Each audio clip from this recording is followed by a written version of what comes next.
Welcome to the Locked Room. Stories from the golden age of mystery and crime fiction. I'm Mardell, reading The Red House Mystery by A. Milne. Chapter 12, A Shadow on the Wall. In the 20 hours or so at his disposal, Inspector Birch had been busy. He had telegraphed to London a complete description of Mark in the brown flannel suit which he had last been seen wearing.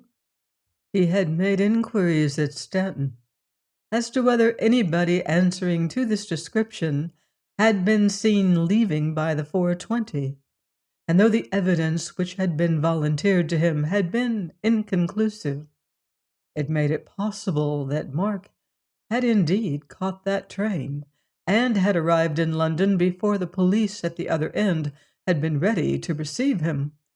But the fact that it was market day at Stanton, and that the little town would be more full than usual of visitors, made it less likely that either the departure of Mark by the 4:20 or the arrival of Robert by the 2:10 earlier in the afternoon would have been particularly noticed.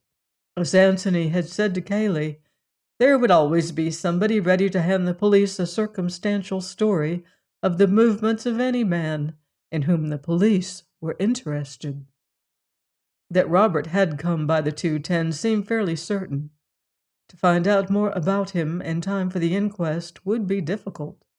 All that was known about him in the village where he and Mark had lived as boys bore out the evidence of Cayley. He was an unsatisfactory son, and he had been hurried off to Australia, nor had he been seen since in the village. Whether there were any more substantial grounds of quarrel between the two brothers than that the younger one was at home and well-to-do, while the elder was poor and an exile, was not known. Nor, as far as the inspector could see, was it likely to be known until Mark was captured. The discovery of Mark was all that mattered immediately. Dragging the pond might not help towards this, but it would certainly give the impression in court tomorrow that Inspector Birch was handling the case with zeal. And if only the revolver with which the deed was done was brought to the surface, his trouble would be well repaid. Inspector Birch produces the weapon would make an excellent headline in the local paper. He was feeling well satisfied with himself, therefore, as he walked to the pond, where his men were waiting for him, and quite in the mood for a little pleasant talk with Mr. Gillingham and his friend Mr. Beverley. He gave them a cheerful "Good afternoon," and added with a smile, "Coming to help us?" "You don't really want us," said Anthony, smiling back at him. "You can come if you like." Anthony gave a little shudder. "You can tell me afterwards what you find," he said. "By the way," he added, "I hope the landlord at the George gave me a good character." The inspector looked at him quickly. "Now, how on earth do you know anything about that?" Anthony bowed to him gravely. "Because I guessed that you were a very efficient member of the force." The inspector laughed. "Well, you came out all right, Mr. Gillingham. You got a clean bill. But I had to make certain about you." "Of course you did. Well, I wish you luck, but I don't think you'll find much at the pond. It's rather out of the way, isn't it, for anybody running away?" "That's just what I told Mr. Cayley when he called my attention to the pond. However, we shan't do any harm by looking. It's the unexpected that's the most likely in this sort of case." "You're quite right, Inspector. Well, we mustn't keep you. Good afternoon." And Anthony smiled pleasantly at him. "Good afternoon, sir." "Good afternoon," said Bill. Anthony stood looking after the inspector as he strode off, silent for so long that Bill shook him by the arm at last and asked him rather crossly what was the matter. Anthony shook his head slowly from side to side. I don't know. Really, I don't know. It's too devilish what I keep thinking. He can't be as cold-blooded as that. Who? Without answering, Antony led the way back to the garden seat on which they had been sitting. He sat there with his head in his hands. "Oh, I hope they find something," he murmured. "Oh, I hope they do." "In the pond?" "Yes." "But what?" "Anything, Bill, anything." Bill was annoyed. "I say, Tony, this won't do. You really mustn't be so damn mysterious. What's happened to you suddenly?" Antony looked up at him in surprise. "Didn't you hear what he said?" "What particularly?" "That it was Kaylee's idea to drag the pond." "Oh, oh, I say!" Bill was rather excited again. "You mean that he's hidden something there, some false clue which he wants the police to find?" "I hope so," said Antony earnestly, "but I'm afraid—" He stopped short. "Afraid of what?" "Afraid that he hasn't hidden anything there. Afraid that—" "Well?" "What's the safest place in which to hide anything very important?" "Somewhere where nobody will look?" "There's a better place than that." "What?" "Somewhere where everybody has already looked." "By Jove! You mean that as soon as the pond has been dragged, Kaylee will hide something there?" "Yes, I'm afraid so." "But why afraid?"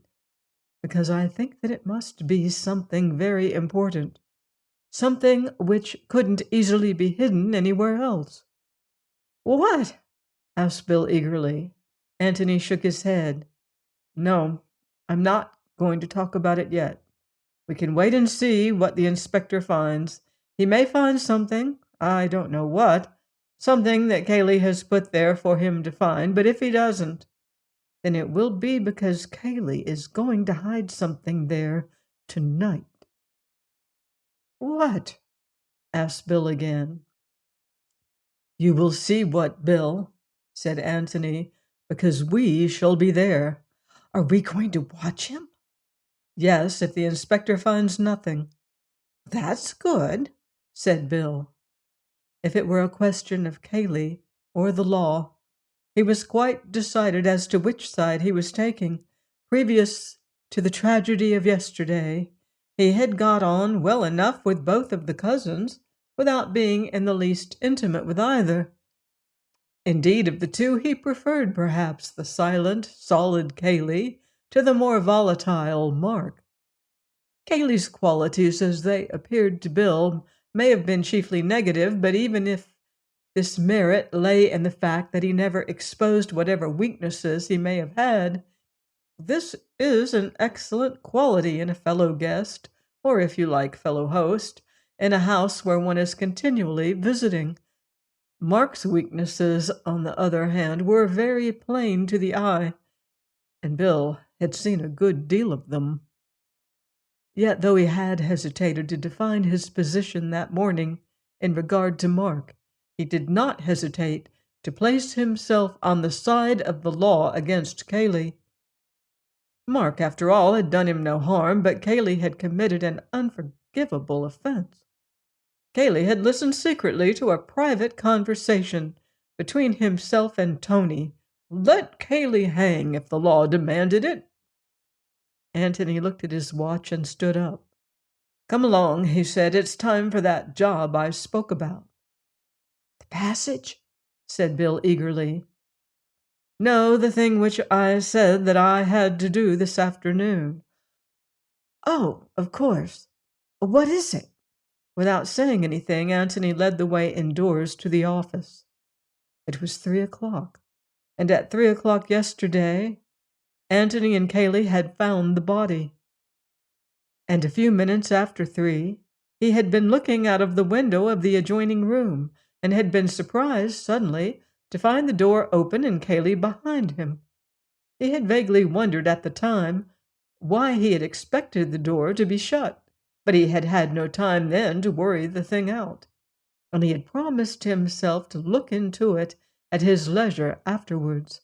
Possibly it meant nothing. Possibly, if it meant anything, he could have found out its meaning by a visit to the office that morning. But he had felt that he would be more likely to recapture the impressions of yesterday if he chose, as far as possible, the same conditions for his experiment. So he had decided that 3 o'clock that afternoon should find him once more in the office. As he went into the room, followed by Bill, he felt it almost as a shock that there was now no body of Robert lying there between the two doors. But there was a dark stain which showed where the dead man's head had been, and Antony knelt down over it as he had knelt 24 hours before. "I want to go through it again," he said. "You must be Cayley. Cayley said he would get some water. I remember thinking water wasn't much good to a dead man, and that probably he was only too glad to do anything rather than nothing. He came back with a wet sponge and a handkerchief. I suppose he got the handkerchief from the chest of drawers. Wait a bit." He got up and went into the adjoining room, looked round it, pulled open a drawer or two, and after shutting all the doors, came back to the office. "The sponge is there, and there are handkerchiefs in the top right-hand drawer. Now then, Bill, just pretend you're Cayley. You've just said something about water, and you get up." Feeling that it was all a little uncanny, Bill, who had been kneeling beside his friend, got up and walked out. Antony, as he had done on the previous day, looked up after him as he went. Bill turned into the room on the right, opened the drawer, and got the handkerchief, damped the sponge, and came back. "Well?" he said wonderingly. Antony shook his head. "It's all different," he said. "For one thing, you made a devil of a noise, and Cayley didn't. Perhaps you weren't listening when Cayley went in. I wasn't, but I should have heard him if I could have heard him, and I should have remembered afterwards. Perhaps Cayley shut the door after him. Wait." He pressed his hand over his eyes and thought. It wasn't anything which he had heard, but something which he had seen. He tried desperately hard to see it again. He saw Cayley getting up, opening the door from the office, leaving it open, walking into the passage, turning to the door on the right, opening it, going in, and then what did his eyes see after that? If they would only tell him again. Suddenly he jumped up, his face alight. "Bill, I've got it!" he cried. "What?" "The shadow on the wall. I was looking at the shadow on the wall. Oh, ass and 10 times ass!" Bill looked uncomprehendingly at him. Antony took his arm and pointed to the wall of the passage. "Look at the sunlight on it," he said. "That's because you've left the door of that room open. The sun comes straight in through the windows. Now, I'm going to shut the door. Look, do you see how the shadow moves across?" "That's what I saw, the shadow moving across as the door shut behind him. Bill, go in and shut the door behind you. Quite naturally. Quick." Bill went out and Antony knelt, watching eagerly. "I thought so," he cried. "I knew it couldn't have been that." "What happened?" said Bill, coming back. "Just what you would expect. The sunlight came and the shadow moved back again, all in one movement." "And what happened yesterday?" "The sunlight stayed there, and then the shadow came very slowly back, and there was no noise of the door being shut." Bill looked at him with startled eyes. "By Jove, you mean that Cayley closed the door afterwards as an afterthought? And very quietly, so that you couldn't hear?" Antony nodded. "Yes, that explains why I was surprised afterwards, when I went into the room to find the door open behind me. You know how those doors with springs on them close." The sort which old gentlemen have to keep out draughts. Yes, just at first they hardly move at all, and then very, very slowly they swing to. Well, that was the way the shadow moved, and subconsciously I must have associated it with the movement of that sort of door.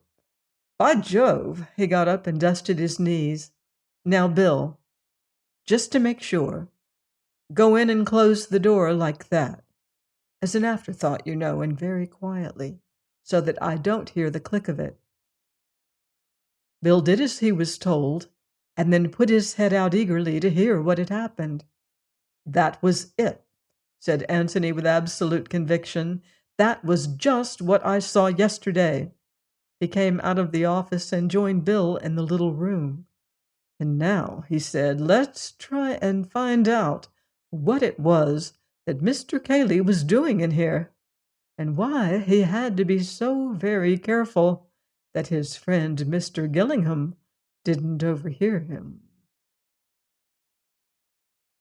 Join me next time for more secrets and suspense in The Red House Mystery by A. Milne, here on The Locked Room.